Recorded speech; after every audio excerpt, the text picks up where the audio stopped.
it's taken a lot to mentally, moving from mentally to finally seeing this happen, to putting out a content. It's just taken a lot, and I'm just happy I was able to jump all those hurdles, and I'm here now, and I'm just happy, and I'm grateful.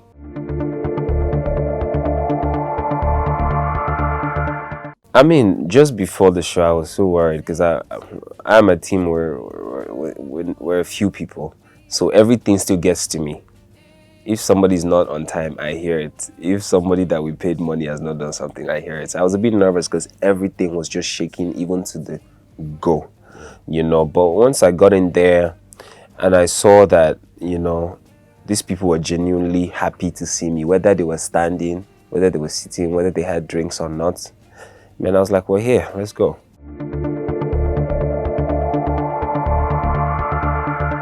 One thing, I would say maybe finance, money, which is promotion, was substituted for social capital. You know, like I said, I'm a team, we're very small. I can name them off my head. That is Toby Oladipo, that is Ogagos, you know, and that's it.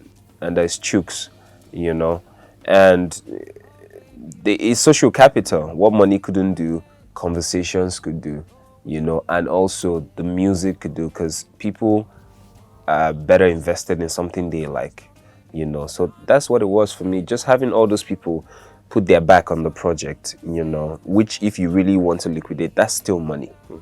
But they did it. They did it to show support, and I'm happy to have them and to go on this journey with them.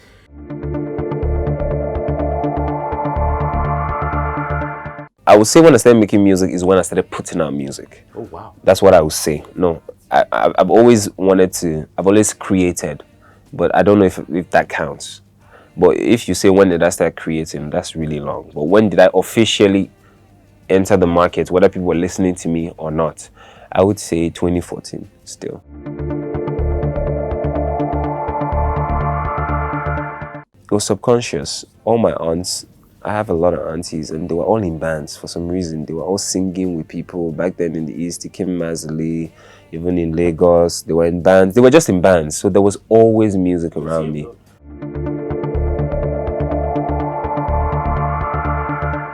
People I surrounded myself by, with the people around me, mostly, especially when I was in school, I used to sing a lot so much, they were irritated at some points. I mean, they knew this guy's an amazing singer, but they don't want to hear it every time, you know. So they encouraged me. Mojishala would have been married now. She was my best friend back then in Convent University. And when the forms came out for the first reality show I ever attended, she goes, "You've been disturbing us for 5 years. Go and attend this thing." She stood on the line with me back then in Ibadan. Because I traveled to Ibadan to audition. I traveled to Abuja. I was like, this thing, So I told my dad, he gave me his driver, and I went down to Ibadan and still auditioned again. So I got into Ibadan. I mean, you need to be smart. It was an easier way to get in, to be honest. So I went for it. It was good. It was amazing. I'm happy I did it, to be honest. You know, I learned a few things in terms of how to express myself, in terms of how to not over twist songs sometimes. It was a learning curve, and I'm happy I did that. Shout out to Uncle Ben back then, amazing guy. I won't even lie to you, when I was done with Project Film, I was never going to do any reality show again. But the truth too, it was a calculated decision, and I saw The Voice as a bigger platform, and which genuinely speaking it is. So I decided to go for that. I just knew it was going to be extremely, or by far more amplified, and it was. So I decided to go for that, and when I was there, I already knew what I was doing, to be honest. I believed in what I was doing. Even if I was doing it wrong, you just need to sell it to look right.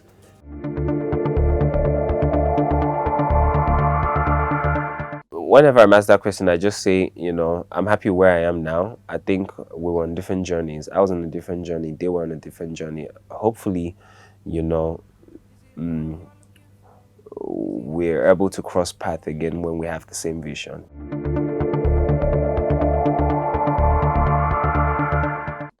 We're all human beings. Sometimes if things are not going the way you want, you try to make it go the way you want. So my way of trying to make it go the way I want was going out on my own to find my path. Because, I mean, nobody's responsible for your success. You're responsible.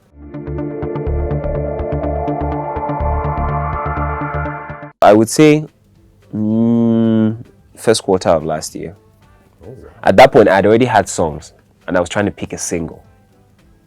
Okay. Yes. First quarter or beginning of last year, so I was trying to pick a single. So it's after a couple of conversations with people I respect, like I said, shout out to Rick. And after I watched the market, so I watched the response, because I see my back end. I see what happens if you listen to my music. I decided I need to put an album. So, but later I was like, you know what? Yeah, bring it. Let's see how to mix this up. And now we have the Boo of The Booless.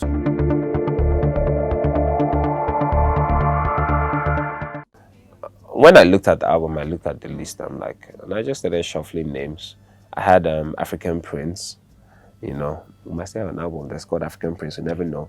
I wanted African Prince because I had some African collaborations I wanted to put, but I decided to take them out since I didn't go with African Prince again. Yeah. So I moved out the African collaborations. Yeah. So when I saw that the album was strongly themed after love, and that you related to different kinds of love and different kind of situation, I saw the album as something, as a project that can be there for you, that can tell you your story. So it's almost like I'm there for you if you don't have anyone.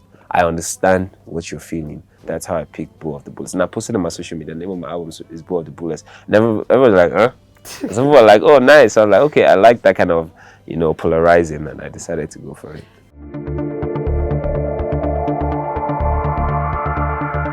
Beautiful People, because Beautiful People was my first release, 2018. Yeah, it was Beautiful People. Beautiful was 2 years old now. It's a lot, though. They were over 30. But I was going to go for a 19 track or 17 track, but I mean, strategy-wise, I would advise not to do that. So I decided to go for 14. Anyway. Yeah, so I decided to go for 14.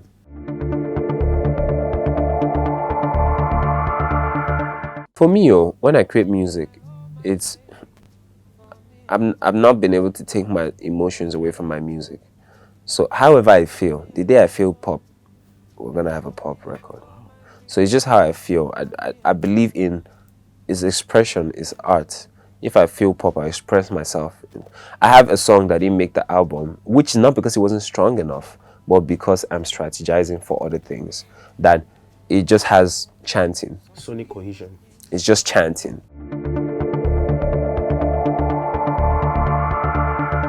Yeah, they're a couple. I mean, I'm more comfortable not to mention the names. In fact, I'd rather not, but I know we're still going to work in the future. Those songs, I know that. Some also finally came through, but they came through when it was late.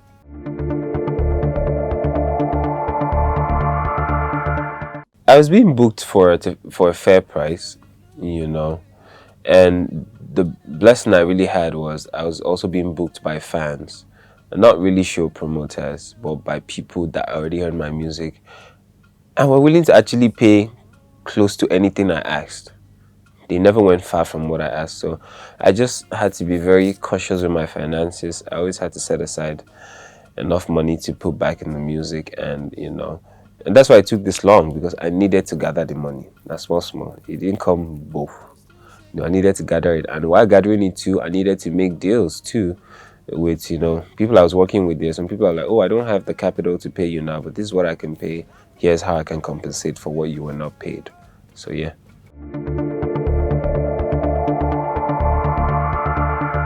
I feel like if I say that, okay, not based on the producer's fees, I'm talking about now, because I don't want to talk about any producer's fees. I'll talk about the elements. There's most of the songs, a lot of things were live. There's some we had to get a person to play violin, like finders, keepers, like Faithful. We need to get people to play the guitars, a particular sound of guitar, so which would have been the most expensive? Finders, keepers had extra cost.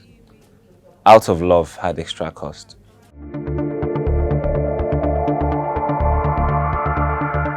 I had relationship played a big part. I will never even take that away. But I understand that it's a business, and even the producers are running a business. So for those that allowed relationship weigh in their decision making, I made sure we made room to say, okay, when this matures, is a so way, here's what is yours.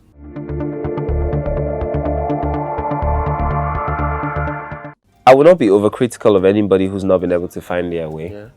I mean, I'm still looking for mine. But what I can say is, it just starts from the mind. And I'm not a motivational speaker, but I know it starts from the mind because I'm a living testimony that it starts from the mind. You need to believe that even in front of the difficulty, this thing has to get done.